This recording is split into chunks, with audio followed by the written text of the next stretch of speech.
Our company is part of a holding company for the production of medicines in Arkhangelsk. We have a variety of equipment for the production of medicines, from a peltizer to an automatic self-adhesive labeling line. At the end of the year we modernized and started replacing the obsolete and technically obsolete equipment. I have been working as a chief engineer for 25 years, and I know well all the technological processes in the company. I chose new equipment to replace technically unsuitable equipment independently, coordinating it with the management before purchase. It was not an easy job. There was a lot of equipment on the market, processes were changed and automated. The modernization plan also included the purchase of a cardboard machine, which is used for packing goods into cardboard boxes.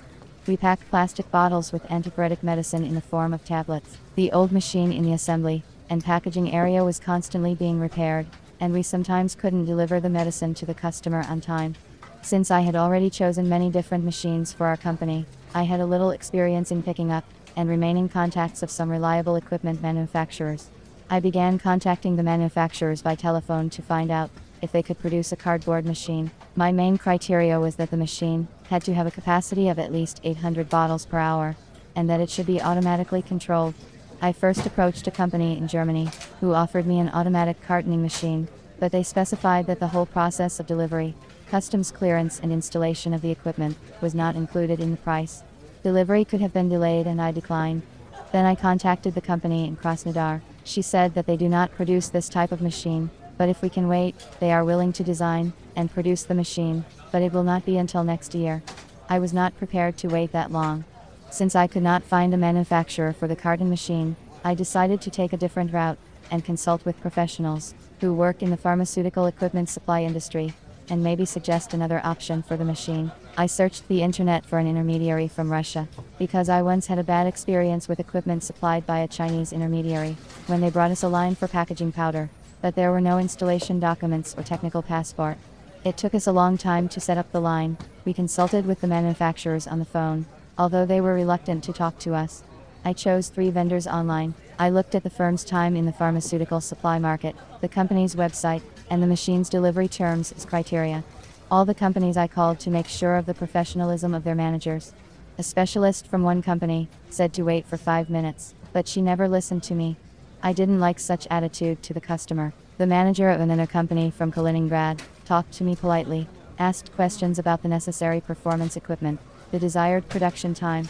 In 5 days I received from them in mail 10 variants of various machines for packing products in a carton box, and an offer to make a choice on my own. I realized that they do not have a professional approach, and they will not help me in my search for equipment. The last, third option of the intermediary from Moscow turned out to be successful for me. The manager, a man, talked to me like a professional. He asked me specific questions about the desired productivity of the machine, the overall dimensions, told me about the terms of delivery. During the consultations he suggested an automatic machine for packing bottles of tablets into cardboard boxes, which I was able to quickly negotiate with the company management. Within a week we concluded a contract for the supply of equipment. The company specialist offered to test the machine, and asked to send blanks of our boxes and bottles to be packed. The manager informed us 2 weeks prior to delivery of the machine, and sent a video, where we could see our equipment. A metal tray was used to place bottles with white caps. They were then formed into a flow, which moved along a conveyor belt, and were packed into a single carton box. The machine consists of a bottle feeding area, a carton packaging area. The carton blanks were held by special metal fixtures.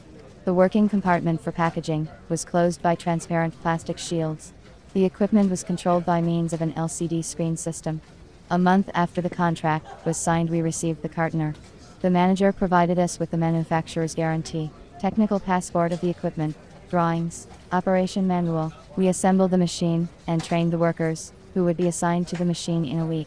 The automatic equipment for packaging bottles into cardboard boxes turned out to be more productive than we had expected, but it gave us an opportunity to increase our production capacity. The competent advice saved me time, and helped me avoid the mistakes I might have made had I made the choice myself. It is difficult to find professionals in the equipment business. I am very glad that in the end, I was lucky to meet such a person.